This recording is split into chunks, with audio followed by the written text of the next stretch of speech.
एक बार की बात है। एक लड़का था। उसका नाम सबल था, जो नगर में रहता था। वह अपने जीवन से बहुत निराश था। उनकी निराशा का कारण यह था कि वह अब तक अपने जीवन में कुछ नहीं कर रहा था।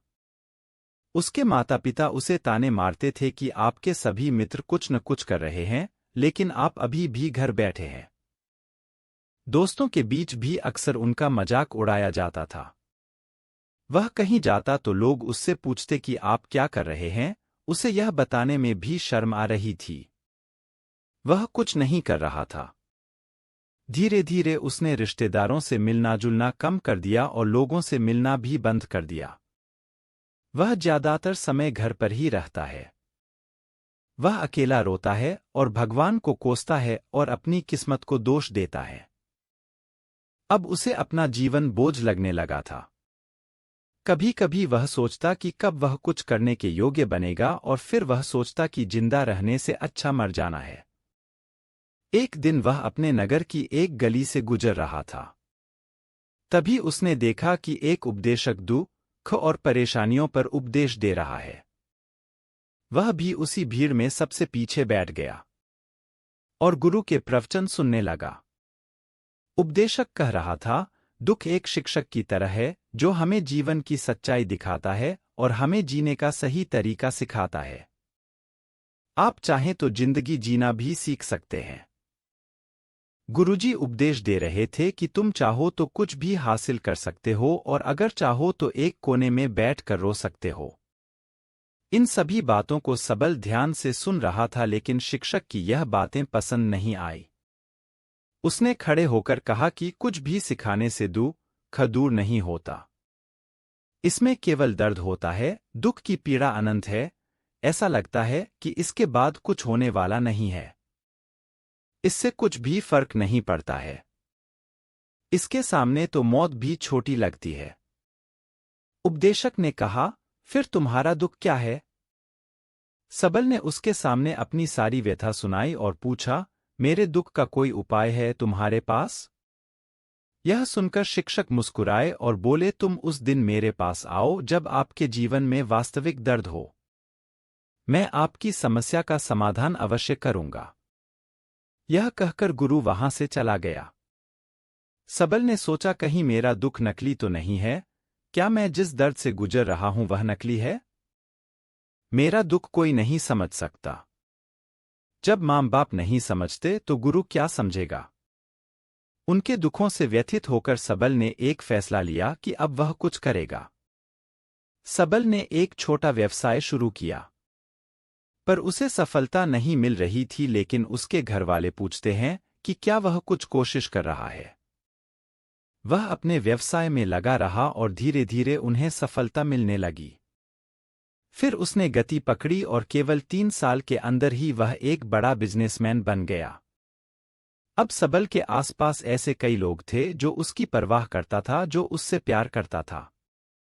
अब उनके परिवार के सदस्य भी उसकी तारीफ करते नहीं थक रहे थे। दिन-ब-दिन उसके मित्रों की संख्या बढ़ती जा रही थी। अब वह अपनी जिंदगी से बहुत खुश था।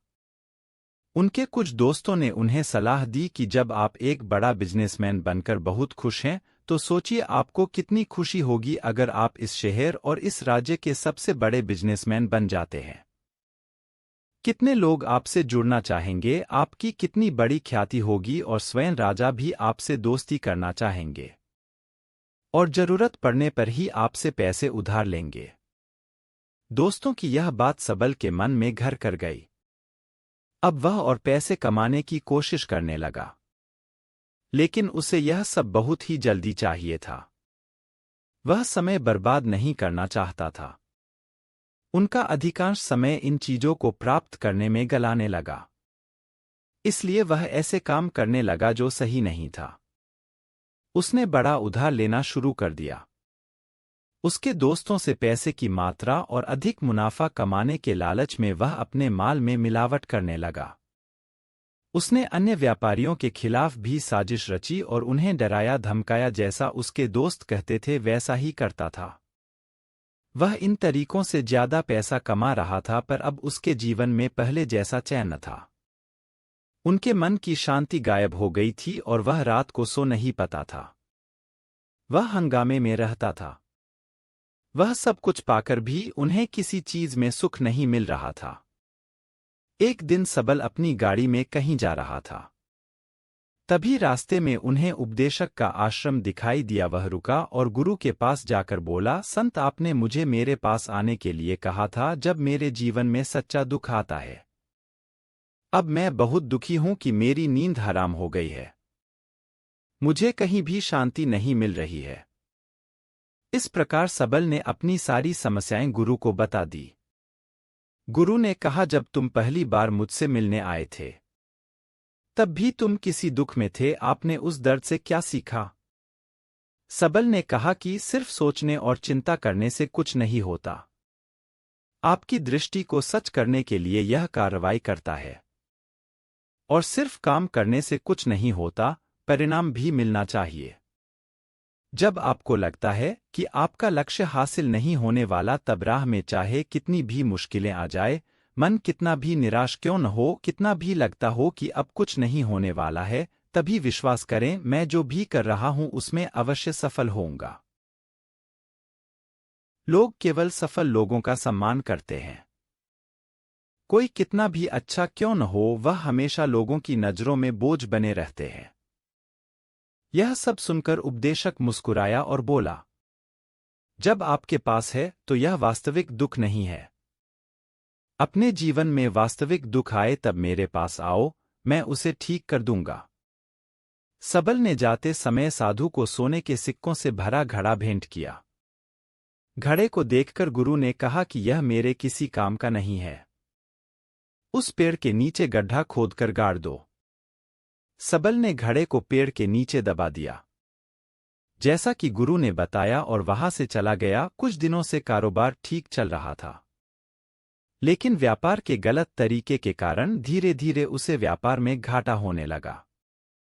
उसकी सारी दौलत धीरे धीरे खत्म होने लगी और एक दिन ऐसा भी आया जब उसके पास कुछ भी नहीं बचा और उस पर कर्ज का बोझ चढ़ गया था, परंतु वह निश्चिंत था, क्योंकि उसने अपना सारा कर्ज अपने दोस्तों से लिया था। उसने सोचा कि उसके दोस्त बुरे वक्त में उनके साथ खड़े रहेंगे, लेकिन ऐसा कुछ नहीं हुआ। जैसे ही बुरा वक्त आया, दोस्त पहले उससे कर्ज मांगने लगे। अगर उसने कर्ज नहीं लौटाया, उन्होंने उसे जान से मारने की धमकी भी दी। उनके सभी शुभचिंतक और प्रियजन उससे दूर हो गए। उसके दोस्त, जो उसके साथ मस्ती किया करते थे, अब उससे दूर भाग रहे थे। उसका परिवार उसकी गलतियां और कमियां गिनने लगा। उनकी सारी संपत्ति नीलाम कर दी गई और उसके पास कुछ भी न बचा। जब उसने अपने पिता से मदद मांगी, पिता ने कहा कि मेरे पास थोड़ी सी संपत्ति है, मैं तुम्हारी मां को क्या कहूंगा अगर मैं तुम्हें दे दूं? यह संपत्ति हमारा अंतिम उपाय है। सबल के मन में गहरा दुख छा गया। उसके आसपास कोई नहीं था जो उनके दुख को समझ सके, जो उसे संभाल सके। जनता के इस विश्वासघात के कारण वह अंदर से टूट चुका था। वह सोचने लगा कि अब जीने का क्या मतलब है, अब मौत ही मेरा सहारा है। वह आत्महत्या करने के लिए पहाड़ी पर जा रहा था, तब से उसे याद आया कि उस शिक्षक ने उससे कहा था, मेरे पास आओ जब तुम्हारे जीवन में वास्तविक दुख हो। सबल गुरु के पास गया और अपनी सारी व्यथा सुनाई। आंखों में आंसू लिए उसने कहा, हे गुरुजी, मेरे दुख का निवारण कीजिए। गुरु ने कहा, जब जीवन में असली दुख होता है तब मेरे पास आ जाना, मैं इसे जरूर ठीक करूंगा। सबल ने कहा कि ये क्या हो रहा है, मेरी जिंदगी में अभी दुख नहीं है, तो आखिर असली दुख क्या है? गुरुजी ने सबसे कहा कि पहले आप मुझे बताओ, आपने अपने दुख से क्या सीखा? सबल ने कहा कि मैंने वह सीखा जो लोग हमारे जीवन में आते हैं, वह हमारी सफलता और प्रगति के कारण वो हमें धोखा जरूर देंगे, क्योंकि बुरे समय में वे हमारे साथ नहीं खड़े होंगे। वे अच्छे समय में ही हमारा फायदा उठाएंगे और बुरे समय में हमें छोड़ देंगे। उन लोगों पर ही भरोसा करें जो हमारे बुरे समय में हमारे साथ खड़े रहते हैं, लेकिन ऐसे लोग बहुत कम होते हैं, लेकिन जिनके पास है उन्हें उनकी सराहना करनी चाहिए, उनका अपमान नहीं करना चाहिए। मैंने कभी भी किसी के खिलाफ साजिश नहीं रखना चाहिए। अपना काम ईमानदारी और धैर्य से करें और कभी लालची मत बनो। अपने सारे दुख दर्द और अनुभव बयां करने के बाद सबल गुरुजी के सामने आंखों में आंसू लिए बैठ गया। कुछ देर बाद साधु उठे और पेड़ के नीचे एक गड्ढा खोदा और घड़ा निकाल लिया, जो सोने के सिक्कों से भरा हुआ था। उसने सबल को देकर कहा, मेरे पास आओ जब तुम्हारे जीवन में वास्तविक दुख हो। सबल ने अपने शिक्षक को धन्यवाद दिया और उसे प्रणाम करके चला गया। उस पैसे से उन्होंने एक छोटा सा व्यवसाय शुरू किया। अब वह छोटा व्यापारी बनकर भी खुश हैं। उन्होंने पूरी लगन और ईमानदारी से कारोबार किया। जल्द ही वह अपने शहर का एक बड़ा व्यापारी बन गया। उनका जीवन सुख सुविधाओं से भरा हुआ था। लेकिन कोई कितना भी अच्छा क्यों न हो, लेकिन जीवन में दुख आता है तो सबल के जीवन में भी दुख आते थे। अपने माता पिता की मृत्यु के रूप में वे दोनों एक ही दिन मर गए। सबल अपने माता पिता से बहुत प्यार करता था, इसलिए उनके निधन से उन्हें गहरा सदमा लगा। वह शवों को ले गया, दोनों को श्मशान घाट ले गया जहां अंतिम संस्कार किया गया। वहां उसने अपने माता पिता का शव जलता हुआ देखा तो उनका मन बेचैन हो उठा। उसके मन में कई सवाल उठने लगे। वह घर वापस आ गया, इसलिए उसने अपने माता पिता के घर और संपत्ति को देखा जिसके लिए उनके पिता हमेशा लड़ते रहे। आज जो छूटा पड़ा है, जिन्होंने इसकी देखभाल की, इसके लिए लड़ने वाले इस दुनिया से चले गए। उसके पिता ने जो कुछ कमाया वह सब यहीं रह गया। एक दिन पहले तक उसके पिता मारपीट करते थे किसी के साथ उसकी संपत्ति के लिए। आज वो खुद इस दुनिया से चले गए। उसका मन ऐसे अनेक विचारों के बवंडर में था। वह अंदर से अकेला और डरा हुआ महसूस कर रहा था। वह खाली महसूस कर रहा था। उसे लगा कि कुछ है, वह समझ नहीं सका। इसलिए वह गुरु के पास गया। उसे देखकर गुरुजी ने कहा, क्या जीवन में कोई दुख है?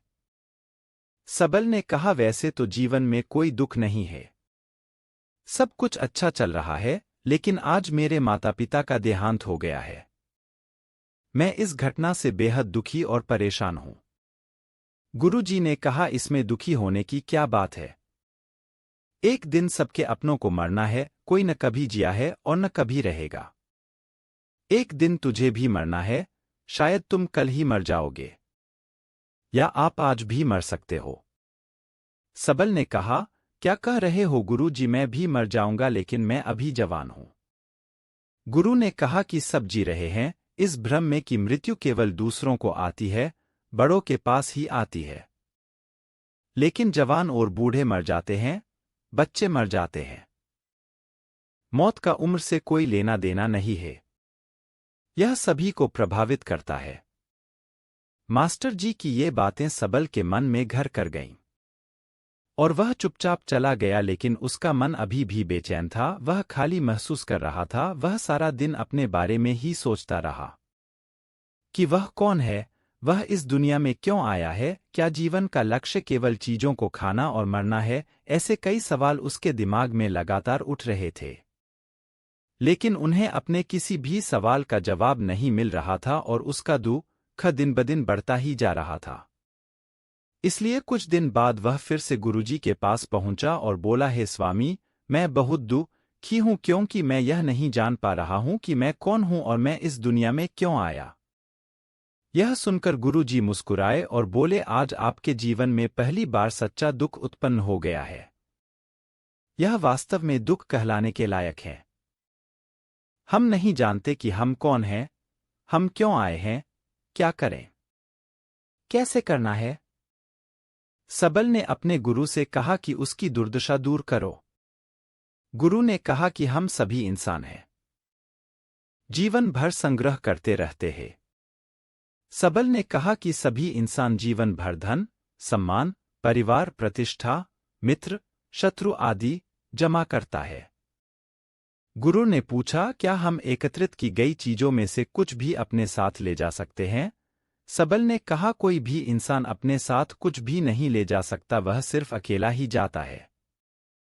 मेरे माता पिता भी अपने साथ कुछ भी नहीं लेकर गए, सब कुछ धन संपत्ति वैभव सब कुछ यहाँ पर छोड़ कर गए। शिक्षक ने कहा, अब मेरी बात ध्यान से सुनो, इस संसार में हमें जो संग्रह करना चाहिए वह हम नहीं करते, चीजें हमारे सामने होती है लेकिन हम उन्हें देखने की कोशिश नहीं करते। हमें इस दुनिया में जो कुछ भी इकट्ठा करना है वह हम खुद हैं, हमें खुद को जुटाना होगा ताकि जब हम मरें तो हम एकजुट हो सकें और खुद को पहचानने में सक्षम होने के लिए हम अंदर बंटे हुए हैं।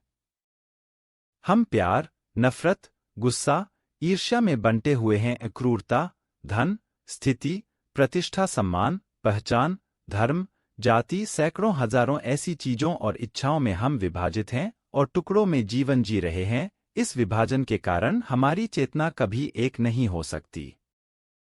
हमारी चेतना शक्ति बिखरी हुई है, इसलिए हमारे पास इतना समय नहीं है, इतनी ऊर्जा नहीं कि हम मुड़ सकते हैं और अपने भीतर देख सकते हैं। वास्तव में धन, सम्मान और सुविधाओं का अभाव, लोग इसे दुख समझते हैं और जीवन भर के लिए जो दुख कह कर रोते रहते हैं।